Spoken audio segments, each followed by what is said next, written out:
Assalamualaikum warahmatullahi wabarakatuh. Perkenalkan, saya Wulandia Sana dengan NPM C1C024010. Di sini akan menjelaskan terkait dengan rekonsiliasi fiskal untuk mendapatkan laba fiskal dan juga menghitung PPh turutang pada tahun 2020 untuk PT LCPO Cipta Alkes untuk memenuhi tugas mata kuliah perpajakan. Baiklah, sebelum masuk ke rekonsiliasi fiskal, di sini ada laporan perhitungan laba rugi dari PT LCPO Cipta Alkes pada tahun 2020. Nah, pertama kita hitung dulu peredaran usahanya dari PT LCPO Cipta Alkes itu adalah 12.345 juta rupiah. Nah, ini adalah seluruh pendapatan penjualan yang diperoleh perusahaan dari aktivitas utamanya, yaitu menjual alat kesehatan. Kemudian ada harga pokok penjualan atau cost of goods sold sebesar 10.987 juta rupiah.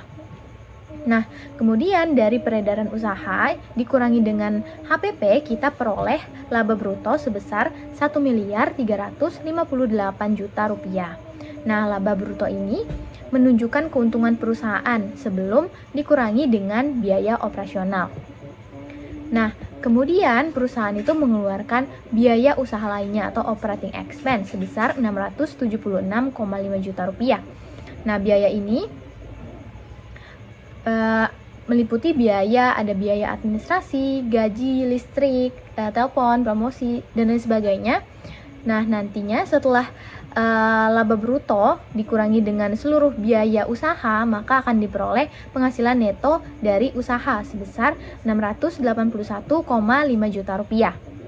Nah, ini itu adalah laba bersih dari kegiatan operasional utama perusahaan. Nah, selain tadi dari usaha utamanya, PT LCPO itu juga memperoleh penghasilan dari luar usaha sebesar 388 juta rupiah dan juga ada biaya dari luar usaha sebesar 78,5 juta rupiah.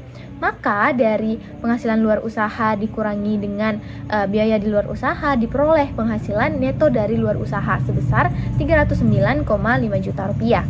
Nah, jika kita jumlahkan penghasilan neto dari usaha sebesar 681,5 juta rupiah ditambah dengan penghasilan neto dari luar usaha sebesar 309,5 juta rupiah, maka kita akan memperoleh penghasilan neto komersial dalam negeri sebesar 991 juta rupiah. Nah, selain tadi dari dalam negeri, PT LCPO itu juga memperoleh penghasilan neto dari luar negeri sebesar 30 juta rupiah yang dalam soal ini tuh berasal dari dividen dari XYZ Incorporation dari New York. Nah, sehingga jika kita jumlahkan penghasilan neto dalam negeri sebesar 991 juta rupiah dengan penghasilan neto luar negeri sebesar 30 juta rupiah, maka diperoleh jumlah penghasilan netonya itu neto komersial dalam negeri dan luar negeri itu sebesar 1.021 juta rupiah. Nah, inilah laba menurut laporan keuangan akuntansi yang nantinya akan kita koreksi untuk menjadi laba fiskal. Oke, baik, sekarang kita masuk ke bagian penyesuaian fiskal positif. Nah, koreksi fiskal positif itu berarti biaya yang diakui dalam laporan keuangan komersial, tetapi menurut ketentuan perpajakan itu tidak boleh dikurangkan dari penghasilan kena pajak. Nah, oleh karena itu, biaya-biaya ini tuh harus ditambahkan kembali ke laba komersial. Nah, koreksi positif yang pertama itu adalah biaya PPh pasal 21 sebesar 11 juta rupiah. Nah, walaupun dalam laporan laba rugi pajak ini dicatat sebagai beban, menurut ketentuan perpajakan, pajak penghasilan itu tidak boleh menjadi pengurang penghasilan kena pajak. Dasar hukumnya itu adalah pasal 9 ayat 1 huruf H Undang-Undang Pajak Penghasilan yang menyatakan bahwa pajak termasuk PPh itu tidak boleh dibebankan sebagai biaya. Oleh karena itu, biaya PPh 21 ini harus dikoreksi secara positif. Berikutnya adalah biaya perawatan gudang sebesar 5,5 juta rupiah. Dalam kasus ini, biaya perawatan gudang itu tidak termasuk jenis biaya yang memperoleh fasilitas pengurangan pajak dalam rangka penanganan COVID-19. Dasar hukumnya mengacu pada Peraturan Pemerintah Nomor 29 Tahun 2020 Pasal 9 Ayat 6 yang menegaskan bahwa hanya biaya tertentu yang memenuhi kriteria saja yang dapat diberikan perlakuan khusus. Nah, karena biaya ini tidak memenuhi syarat fasilitas, maka harus ditambahkan kembali secara fiskal. Nah, kemudian biaya perawatan mobil sebesar 6,5 juta rupiah. Sama seperti perawatan gudang tadi, biaya ini tuh tidak langsung berhubungan dengan produksi alat kesehatan yang mendapatkan fasilitas pajak khusus untuk COVID-19. Karena tidak memenuhi syarat fasilitas dalam PP nomor 29 tahun 2020 pasal 9 ayat 6, maka biaya ini tidak boleh dikurangkan secara fiskal dan harus dikoreksi secara positif. Nah, koreksi berikutnya adalah biaya promosi sebesar 12 juta. Dalam ketentuan perpajakan, biaya promosi ini hanya boleh dikurangkan jika didukung oleh daftar normatif yang lengkap dan benar. Dalam soal dijelaskan bahwa sebagian biaya promosi itu tidak memenuhi persyaratan tersebut. Sehingga berdasarkan pasal 6 ayat 1 huruf A angka 7 Undang-Undang PPH, biaya promosi yang tidak memenuhi syarat harus dikoreksi positif. Nah, artinya biaya ini itu tetap diakui secara akuntansi tetapi tidak diakui secara fiskal. Berikutnya adalah bunga pinjaman sebesar 14,6 juta rupiah. Nah, dalam kasus PT LCPO, perusahaan itu tidak hanya memiliki pinjaman, tetapi juga memiliki penempatan dana di dalam bentuk deposito. Nah, kalau berdasarkan ketentuan SE nomor 46 PJ 1995, apabila wajib pajak memiliki pinjaman sekaligus penempatan dana, maka bunga pinjaman yang boleh menjadi biaya fiskal itu harus disesuaikan secara proporsional. Nah, karena terdapat kelebihan beban bunga menurut fiskal, maka sebagian bunga ini itu harus dikoreksi sebagai koreksi fiskal positif. Nah, selanjutnya terdapat biaya sewa gedung sebesar 17,5 juta rupiah. Biaya ini dikoreksi berdasarkan pasal 9 ayat 2 Undang-Undang PPH. Karena dalam ketentuan soal biaya sewa ini tidak memenuhi kriteria sebagai biaya yang secara langsung digunakan untuk memperoleh, menagih, dan memelihara penghasilan. Oleh karena itu, biaya sewa ini harus ditambahkan kembali ke laba fiskal. Nah, koreksi berikutnya adalah penghapusan piutang sebesar 15 juta rupiah. Nah, dalam perpajakan, penghapusan piutang itu hanya boleh diakui sebagai biaya jika memenuhi syarat tertentu, seperti yang telah dilakukan penagihan, dibuat daftar normatif, dan benar-benar tidak tertagih. Nah, karena dalam soal dinyatakan bahwa penghapusan piutang ini tidak memenuhi persyaratan pasal 6 ayat 1 huruf H Undang-Undang PPH, maka biaya ini tidak boleh dikurangkan dan harus dikoreksi positif. Berikutnya adalah biaya jamuan tamu sebesar 25 juta rupiah. Dalam perpajakan, biaya jamuan tamu itu termasuk biaya representasi atau entertainment yang hanya boleh dibebankan jika dilengkapi daftar normatif yang jelas. Nah, karena tidak memenuhi syarat tersebut, maka berdasarkan SE nomor 27 PJ 2002, biaya jamuan tamu ini harus dikoreksi secara fiskal positif. Selanjutnya itu adalah biaya pulsa ponsel sebesar 6 juta rupiah. Biaya komunikasi seperti pulsa ponsel itu tidak seluruhnya digunakan untuk kepentingan usaha. Nah, karena ada unsur kepentingan pribadi karyawan atau pimpinan, maka berdasarkan KAP nomor 220 PJ 2002, biaya telepon yang bersifat pribadi itu tidak boleh dibebankan seluruhnya sebagai biaya fiskal. Oleh karena itu, biaya pulsa ini dikoreksi secara positif. Berikutnya adalah penyusutan aktiva tetap sebesar Rp800.000. Dalam akuntansi, penyusutan itu dihitung berdasarkan kebijakan perusahaan, sedangkan dalam perpajakan, penyusutan itu harus mengikuti tarif dan masa manfaat menurut peraturan pajak. Nah, karena terdapat perbedaan tadi antara penyusutan komersial dan penyusutan fiskal, maka selisihnya itu harus dikoreksi positif sesuai dengan PP nomor 29 tahun 2020 pasal 9 ayat 6. Nah, koreksi yang terakhir itu adalah koreksi positif. Nah, koreksi positif itu adalah biaya rekreasi sebesar 14 juta. Biaya rekreasi itu tidak secara langsung berhubungan dengan kegiatan usaha untuk memperoleh penghasilan. Sesuai dengan pasal 9 ayat 1 huruf E Undang-Undang PPH, biaya yang bersifat konsumtif dan tidak berkaitan langsung dengan kegiatan usaha itu tidak boleh dikurangkan dari penghasilan kena pajak. Oleh sebab itu, biaya rekreasi ini harus dikoreksi positif.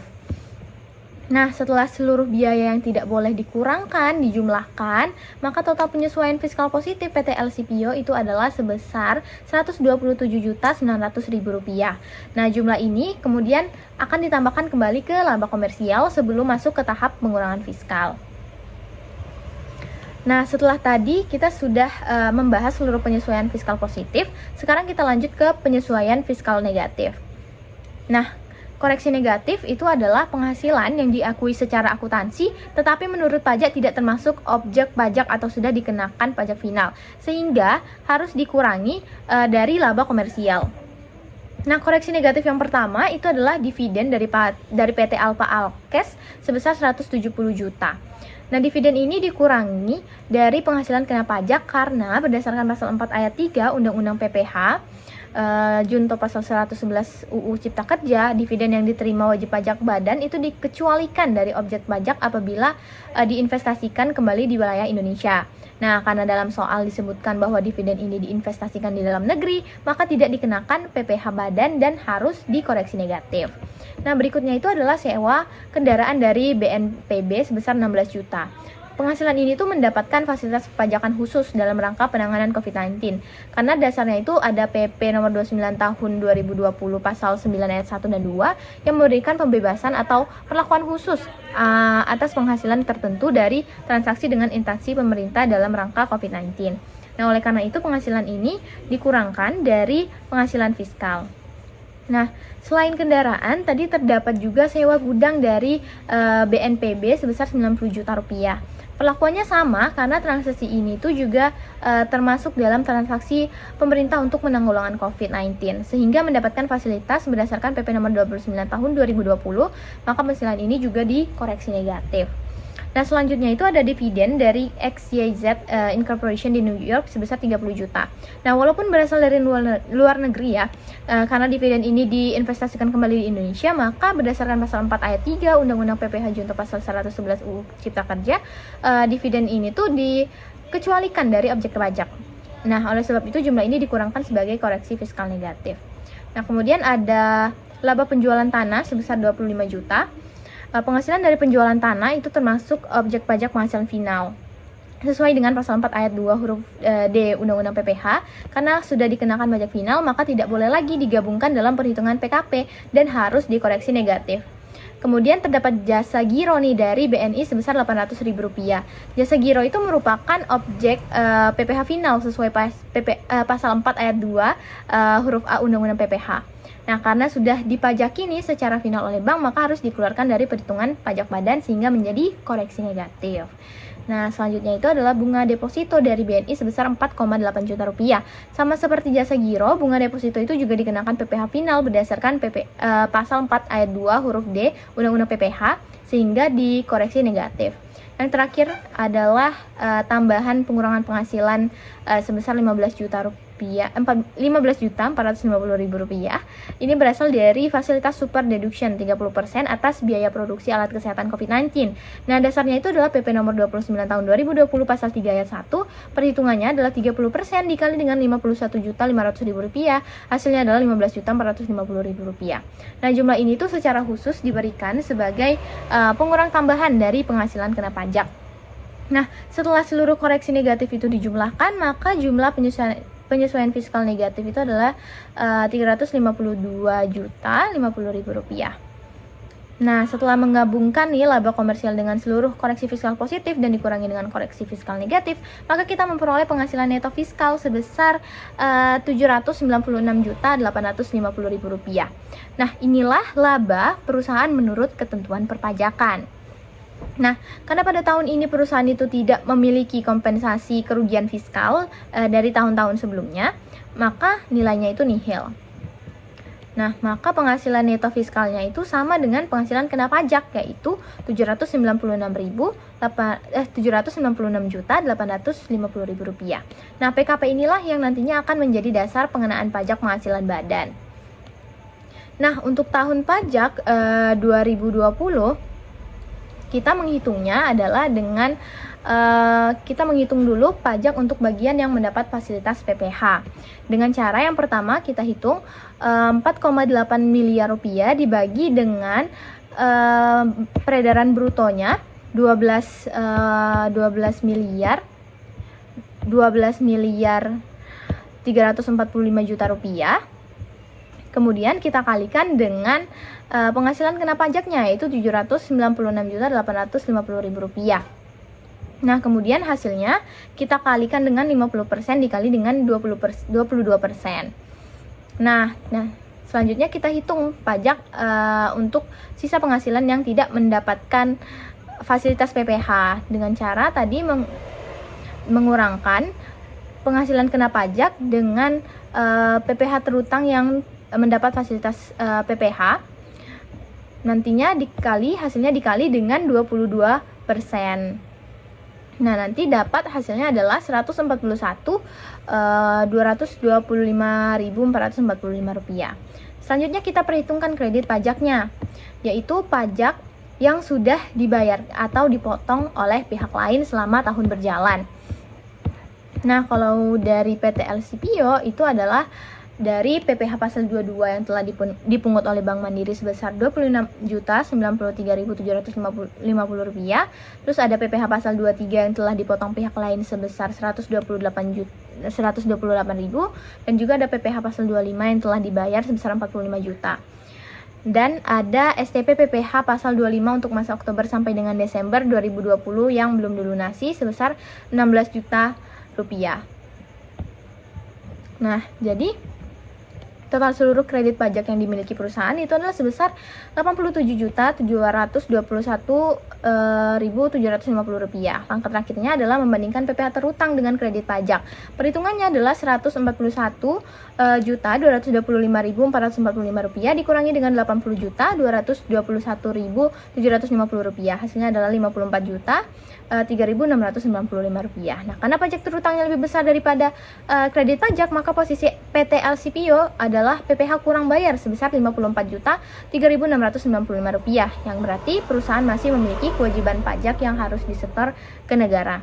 Nah, itulah tadi penjelasan saya terkait dengan rekonsiliasi fiskal untuk mendapatkan laba fiskal dan menghitung PPh terutang tahun 2020 untuk PT LCPO Cipta Alkes.